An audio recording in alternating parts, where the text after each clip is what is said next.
Episode की शुरुआत में हमें नोबिता का घर दिखाया जाता है, जहां उनके बाथरूम में कोई दिक्कत आ जाती है। नोबिता के पापा को बहुत तेज वॉशरूम जाना होता है, लेकिन बाथरूम खराब होने के कारण वो बहुत परेशान हो जाते हैं और दौड़कर डोरेमोन के पास पहुंचते हैं। डोरेमोन भी घबरा जाता है और सोचता है कि अब क्या किया जाए। तब वह एनीवेयर डोर निकालता है ताकि उन्हें किसी और बाथरूम में भेज सके। दूसरी तरफ स्कूल में नोबिता को दिखाया जाता है, जहाँ सभी बच्चे पीटी क्लास के दौरान बाहर खेल रहे होते हैं। खेलते समय नोबिता को बॉल लग जाती है और सभी उसका मजाक उड़ाने लगते हैं। उसी दौरान सुनियो को तेज वॉशरूम लगता है और वह टीचर से पूछकर स्कूल के वॉशरूम में चला जाता है। जब सुनियो वॉशरूम पहुंचता है, वह आराम से काम निपटा रहा होता है। तभी अचानक उसे बाथरूम से आवाज सुनाई देती है। वह दरवाजे के पास जाकर पूछता है, अंदर कौन है? अंदर से जवाब आता है, यहाँ जगह खाली नहीं है। अगले सीन में दिखाया जाता है कि नोबिता के पापा एनीवेयर डोर से वापस डोरेमोन के पास आ जाते हैं, यानी वो बाथरूम वही इस्तेमाल कर रहे थे। लेकिन सुनियो डर जाता है और फिर से जाकर दरवाजा खटखटाता है,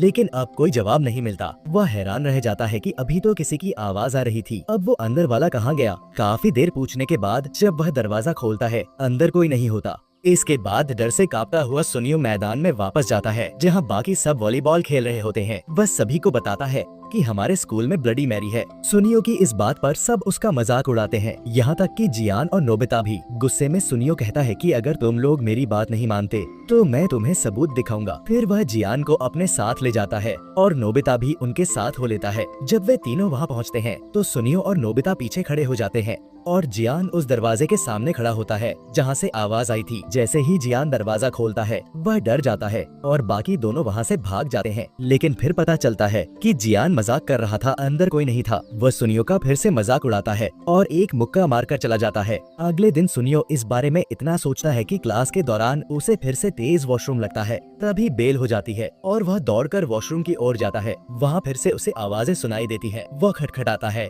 और अंदर से जवाब आता है, जी हाँ। इस बार पता चलता है कि डोरेमोन की माँ अंदर थी, क्योंकि उनके घर का बाथरूम भी खराब था। इसके बाद सुनियो जियान से बात करता है। नोबिता भी साथ होता है और वह कहता है कि इस बार अंदर से किसी जवान लड़की की आवाज आई थी। नोबिता मजाक में कहता है कि शायद तुम्हारे कान बज रहे होंगे। फिर वो सब अपने अपने घर चले जाते हैं। अगले सीन में जब नोबिता घर पहुंचता है तो वहाँ वॉशरूम की मरम्मत चल रही होती है। डोरेमोन उसे बताता है कि वे सुबह से स्कूल का वॉशरूम इस्तेमाल कर रहे थे। नोबिता हंसने लगता है और सारी बात समझ जाता है। फिर नोबिता डोरेमोन को सारी कहानी सुनाता है। डोरेमोन कहता है कि हमें सुनियो को सच्चाई बता देनी चाहिए। पहले तो नोबिता मना कर देता है, लेकिन फिर मान जाता है और एनीवेयर डोर से अकेला स्कूल चला जाता है। सुनियो के घर दिखाया जाता है, जहां वह वॉशरूम का दरवाजा खोलता है, लेकिन अंदर कोई नहीं होता। तभी अंदर से आवाज आती है, 2 मिनट वेट करो, और सुनियो डर के मारे बेहोश हो जाता है। फिर नोबिता यही शरारत जियान के साथ करता है, लेकिन जियान सिर्फ आवाज से नहीं डरता। वह दरवाजा खोलता है और अंदर कोई नहीं होता। यह देखकर वह भी डर जाता है और वहाँ से भाग जाता है। इसके बाद नोबिता हंसने लगता है, लेकिन डोरेमोन आकर उसे डांटता है और कहता है कि दोनों से माफी मांग लो, लेकिन नोबिता साफ मना कर देता है और चला जाता है। डोरेमोन को बहुत गुस्सा आता है। अगले सीन में रात हो जाती है और नोबिता को वॉशरूम जाना होता है, लेकिन बाथरूम अभी तक ठीक नहीं हुआ होता। वह ऊपर जाता है जहाँ एनीवेयर डोर रखा होता है और डोरेमोन भी वहीं खड़ा होता है। नोबिता डोर लेकर स्कूल के वॉशरूम चला जाता है, लेकिन वहाँ पहुँचते ही एनीवेयर डोर गायब हो जाता है, क्योंकि डोरेमोन ने उसे सजा देने के लिए ऐसा किया था। नोबिता डर के मारे रोने लगता है। स्कूल पूरी तरह अंधेरे और डरावने माहौल में होता है। तभी बाथरूम का दरवाजा अपने आप खुल जाता है। नोबिता बैठकर रोने लगता है और वही एपिसोड का एंड होता है। अब इस एपिसोड में असली मिस्ट्री यह है कि आखिर में दरवाजा अपने आप कैसे खुल गया। क्या वहाँ सच में ब्लडी मैरी थी? इसका जवाब आज तक नहीं मिला। अगर आपके पास कोई जवाब है तो कमेंट सेक्शन में जरूर बताना।